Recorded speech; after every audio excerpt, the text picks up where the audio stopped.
con el fin de año pues llega el momento de hacer balance en nuestras finanzas y también surgen algunas preguntas como, por ejemplo, ¿qué clase de acciones de última hora podemos hacer para desgravarnos este año? Mañana es el último día del año.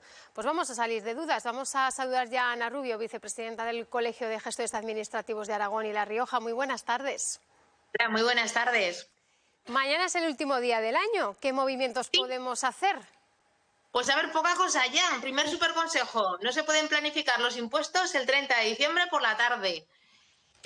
Al año que viene, pues todo el mundo a planificarse mucho antes. Lo que hagamos hasta el 31 de diciembre es lo que vamos a declarar nuestra renta que hagamos de abril a junio del 2024. Entonces ya solamente nos queda mañana. ¿Qué podemos hacer? Bueno, afortunadamente el que no haya hecho nada tampoco ha perdido mucho, porque hay muy pocas cosas para podernos deducir y para poder, realmente se repiten las de siempre y son poquísimas cosas, como el plan de pensiones. El plan de pensiones se redujo de 8.000 euros que podíamos aportar hace unos años a 1.500 este año, que es poquísimo. Entonces, si no se ha hecho la aportación todavía y tienes planes de pensiones, pues puedes aportar mañana y hacer una aportación a tu plan de pensiones. Que hay que tener mucho cuidado porque no, el plan de pensiones es una buena planificación fiscal siempre y cuando sea deducible. Pero hay mucha gente que aporta y a lo mejor no tiene obligación de hacer declaración de la renta o no tiene retenciones. Entonces, de momento, además, no se va a deducir y luego cuando lo recupere será rendimientos de trabajo. O sea, que hace un desastre de inversión. Metiendo en el plan de pensiones algo que no se está desgravando ahora y que luego encima va a tener que declarar. Mucho cuidadillo con los planes de pensiones. Pero no obstante, la deducción es mínima. 1.500 euros da para muy poco. Está también el plan de eficiencia energética, que esto todo el mundo lo conoce, el arreglo de nuestras ventanas, de nuestras casas. Bueno, pues afortunadamente esta deducción se ha prorrogado hasta diciembre del 2025, con lo cual el que todavía quiera hacer algo, pues todavía está a tiempo, porque la han ido ampliando y ampliando esta deducción.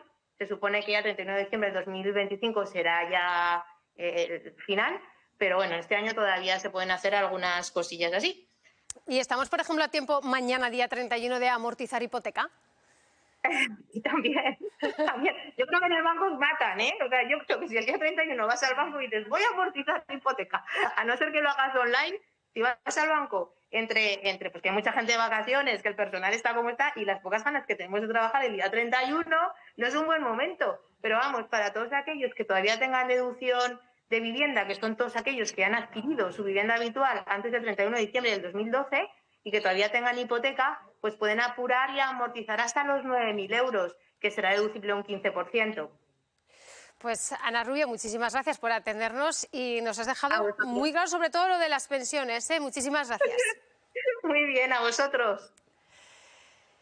Bueno, pero no vamos a dejar de hablar ahora de economía porque tome nota, el IVA súper reducido de algunos alimentos, el precio del gas y la electricidad, la inflación, los tipos de interés de la vivienda. Bueno, The Economist calificó la economía española como una de las mejores del mundo, pero ¿cómo será el 2025 a nivel económico? Vamos a salir de dudas. Vida Aventura. Bueno, primero tomamos nota, nada de hacer las cosas a última hora, luego hablaremos de eso, ¿eh? Siempre lo hacemos. Luego hablaremos de eso. Bueno, a nivel económico nos falta la bola de cristal, eso no lo hemos podido conseguir, pero bueno, más o menos tal y como va la economía se puede hacer alguna previsión a largo plazo, pero aquí nos lo va a contar mucho mejor Juan Rollo, economista. Buenas tardes. ¿Qué tal? Buenas tardes, chicas. Decía que sí, ¿eh? Juan Rollo decía con esto del plan de pensiones, no, a última hora no. A última hora, mal consejo el de última hora, hay que planificarlo mucho más. Bueno, la economía. Vamos a ver algunos datos porque esto nos toca los bolsillos. Al fin y al cabo hay que tener en cuenta que estos datos muchas veces macroeconómicos o a veces esas noticias que escuchamos o esas hojas, ese salmón de los periódicos, ¿verdad? Pues parece que son datos que no nos tocan, pero luego esto se va a notar en las pensiones, lo que nos quede en la cuenta final de mes, etcétera, etcétera.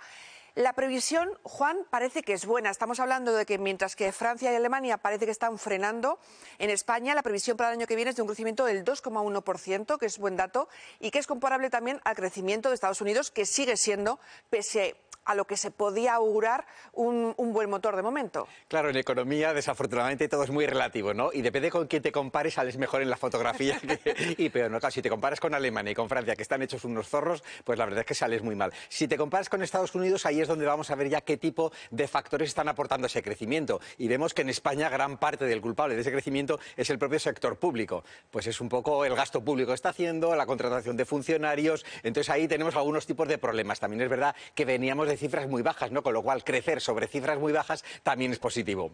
Es decir, que como decías, bueno, pues te comparas con un vecino o con otro, lo que sí que es cierto es que parece mentira que la economía española, que hace unos años estábamos hablando, por ejemplo, de estar junto con Grecia, Italia, Portugal, ¿no? Que éramos los PICs de Europa, ahora estamos hablando, bueno, de que somos prácticamente el país que mejor va dentro de la Unión Europea. Sí, fíjate que hemos tenido suerte en ese sentido, en que ganar uno de nuestros grandes activos, como es el turismo, pues estamos hablando que España ya es prácticamente el país más turístico del mundo, ¿no? Con lo cual al final ha aportado mucho Producto Interior Bruto, ha aportado mucho crecimiento. La clave está en, si vamos escarbando un poco, qué tipos de sueldos están pagando a las personas que están trabajando en el sector turismo, si esto es sostenible, si puede haber otros países que nos pueden hacer la competencia, cómo estamos en productividad, cómo estamos en tecnología, cómo estamos en servicios sociales. Es ahí donde pueden haber más oscuros que claros. Bueno, lo cierto es que hemos visto esa previsión de crecimiento y justo en el día de hoy es donde hemos conocido ese dato también del IPC de final ya de año. ¿Esto marca tendencia de cara al próximo año? ¿Nos puede dar alguna pista también? Sí, al final la inflación es como el impuesto silencioso, ¿no? Cuanto más crecen los precios, pues al final todos nos empobrecemos mucho más. Los ahorradores se empobrecen, los precios al final suben, con lo cual el consumidor se tiene que gastar más dinero en la cesta de la compra, por así decirlo, con lo cual es un tema también que hay que tener muy en consideración. La clave fundamental es ver por qué están subiendo los precios. ¿Están subiendo los precios porque la economía está muy dinámica o está subiendo por precios, por factores exógenos, como puede ser el crecimiento, el precio del petróleo o el precio de la electricidad, ¿no? Entonces, determinando muy claramente que en esos factores podemos ver si esa inflación es más positiva o más negativa. Hay una parte muy importante, la hemos comentado aquí, y son las pensiones. Hablábamos ahora de esos planes de pensiones. Bueno, pues pensiones que están relacionadas íntimamente. La relación del IPC con las pensiones es un dato que desde el 2021 marca, el IPC marca esa subida o no de las pensiones, y sí que se espera una subida tanto en las pensiones contributivas como en las no contributivas, un 2,8 de media en las pensiones contributivas. En las pensiones mínimas el aumento es mayor, es de un 6%, y un 9% en las pensiones no contributivas. Voy a hacer esa pregunta que todos nos hacemos. Adelante. ¿Pensiones para el futuro? Pues esa es la pregunta clave, ¿no? Y la lógica es la que nos tiene que dictaminar cuál es la respuesta. Cada vez la salud es mayor, cada vez la vida es mayor, cada vez las personas vivimos más años, con lo cual la clave es quién va a sufragar estos gastos en pensiones, porque tengamos en cuenta que en los últimos 20 años las pensiones habrán subido aproximadamente, las contributivas, un 30% de revalorización, los sueldos y salarios a fecha del 2024 están casi prácticamente como a fecha del año 2007 aproximadamente, ¿no? Entonces, ¿esto es sostenible? Pues esa es la clave fundamental, ¿no?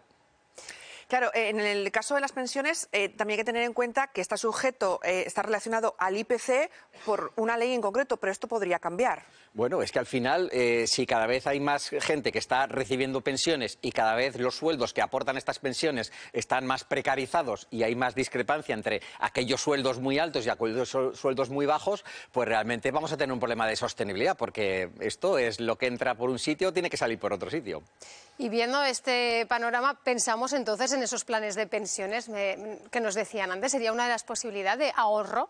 Fíjate, pero en definitiva, al final, esos planes de pensiones, las bonificaciones fiscales, como muy bien nos decía antes la persona que ha intervenido antes, han disminuido muchísimo, con lo cual tampoco estamos muy incentivados, porque como mucho puedes aportar 1.500 euros y personas muy en concreto que cumplan unas características muy determinadas, con lo cual yo casi aquellos que tengan la fortuna de ser capaces de ahorrar, iría mirando otros instrumentos financieros como los fondos de inversión, por ejemplo, o las acciones directas, o incluso también el inmobiliario o el arte, ¿por qué no?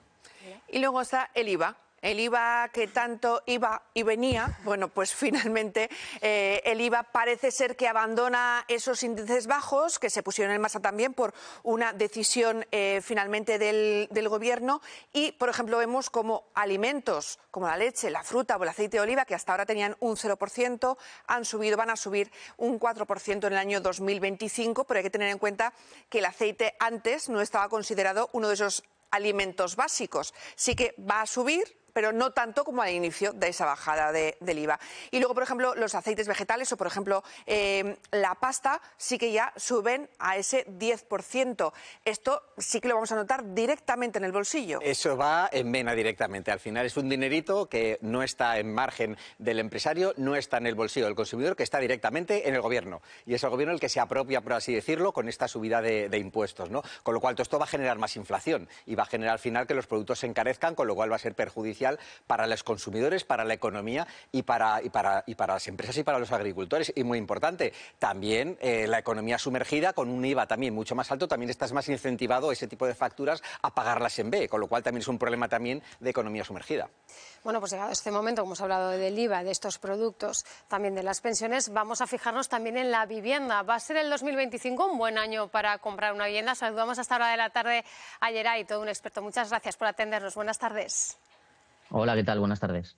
¿Cómo se presenta 2025 de cara al sector inmobiliario? Pues la verdad que yo creo que el año 2025 va a empezar un poquito como ha terminado este 2024, ¿no? Con un mercado un poco tensionado ante esta falta de stock, ¿no? Ante esta falta de producto. Vemos como hay una oferta bastante escasa ante una demanda bastante grande y yo creo que la tendencia va a ser un poquito alcista en cuanto a precios. Claro, estamos viendo esa bajada de los tipos de interés, que sí que después de estos años atrás, que veníamos de esas subidas, sobre todo en esas hipotecas de interés variable, se ha notado mucho. Está animando a que la gente compre, pero los precios de las viviendas suben. Aún así, esto es la ley de la oferta y la demanda. Exactamente, como vemos que no hay demasiada oferta y la demanda es tan grande, hace obviamente que los precios suban. El tema de los tipos de interés que están ahora bastante digamos, buenos para poder acudir a una hipoteca, están haciendo que salgan más compradores que hasta hace un año no tenían, digamos, ese bolsillo para poder hipotecarse. Luego también quería comentar sobre el tema de los préstamos ICO, que yo creo que también está tensionando un poquito el mercado porque cada vez más compradores acuden al mercado y vemos como no hay producto, digamos, para satisfacer. Si miramos hacia el mercado, ¿qué es lo que más se demanda? ¿Vivienda de obra nueva o vivienda de segunda mano? ¿Cuál es la situación? Pues yo creo que siempre vemos como la vivienda de obra nueva es el producto estrella, ¿no? Pero sí que hay una falta alarmante de construcción de este tipo de vivienda. Entonces hay mucha gente que se rebota, digamos, a la segunda mano.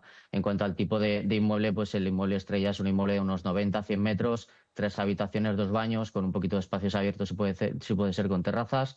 Y luego, por supuesto, garaje trastero, digamos, que es el producto estrella de Zaragoza. Yeray, entonces, en definitiva, ¿nos compramos casa, no nos compramos casa, nos esperamos a que bajen los tipos de interés, pero si bajan va a subir más el precio de la vivienda? ¿Te podrías jugar algo? ¿Podrías aventurarnos que es la mejor opción?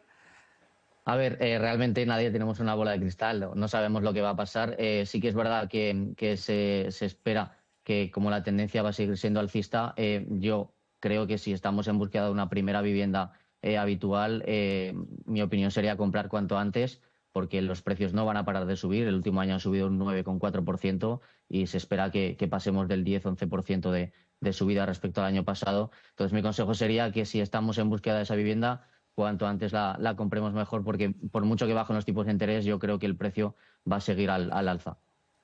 Sí, estamos ahora mismo, Yeray, un segundo, nos acompaña en el plató Juan Royo, él es economista y creo que quiere hacerte una pregunta. Adelante, sí, Juan. Sí, yo quería preguntarle también si todo el perfil del comprador es igual para todo el mundo, o hay compradores que quieren una vivienda pues para vivir o para sus hijos, y hay también inversores que quieren comprar varias viviendas. Y si es aquí, claro, yo entiendo que la recomendación es distinta para cada uno de ellos, en función del perfil del comprador, ¿verdad?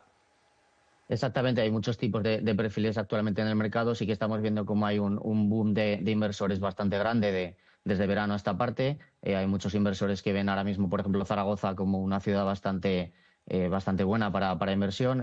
Vemos como hay inversores de Madrid, de Barcelona, de Valencia, que están viendo unas buenas rentabilidades en Zaragoza, y también ese dinero que está viniendo de otras comunidades o incluso del extranjero, de fuera de España también, eso hace que tensione un poquito más el mercado y que esos inmuebles que antes veíamos de 60, 80.000 euros en Zaragoza, ahora prácticamente es imposible verlos, ya no existe. Ha subido todo tanto por tanto la demanda aquí local como la demanda de otro tipo de comunidades. Geray, muchísimas gracias por atendernos y te deseamos un feliz año nuevo. Gracias, igualmente. Me llama la atención ese dato que decía Geray del aumento, hablaba hasta de un 10, un 11, incluso un 12%. Esa es la situación ahora mismo, dice, que se presenta de cara al 2025. Juan, llama la atención. Eso es verdad, o sea, el equilibrio que decía Vita entre oferta y demanda, pues ahora está totalmente desequilibrado, pero es verdad que al final, como hacíamos antes con las cifras macroeconómicas, hay que escarbar, ¿no? Y ver sobre todo a las personas que nos están escuchando, que no piensen que la vivienda siempre sube, porque desde luego hay mucha discrepancia, hay precios que han subido muchísimo, pero hay otras viviendas que incluso han bajado y desde luego de precios de la burbuja aún están por debajo, un 30, un 40, un 50% por debajo, con lo cual muy importante también que aquellas personas que quieran comprar vivienda con el objetivo de inversión, pues que se asesoren bien por expertos en el sector inmobiliario y que tengan muy en cuenta también sobre todo esa financiación, que sean capaces de sufragar los diferentes gastos que van a conllevar.